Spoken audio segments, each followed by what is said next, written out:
Hei, olen Johanna Laisaari, 3 lapsen äiti ja varatuomari Helsingin Herttoniemestä. Olen ehdolla sitoutumattomana demareiden listalla. Päätavoitteeni on nostaa lasten, nuorten ja lapsiperheiden etu kaikkeen poliittisen päätöksenteon keskiöön.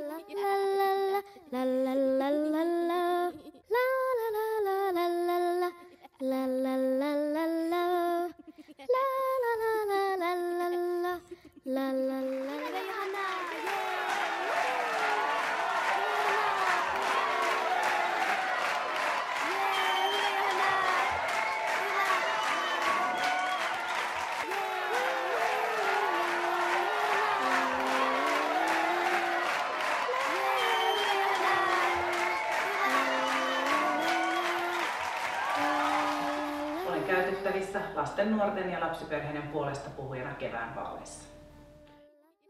Hei Johanna, kiva kun olet pienen puolella.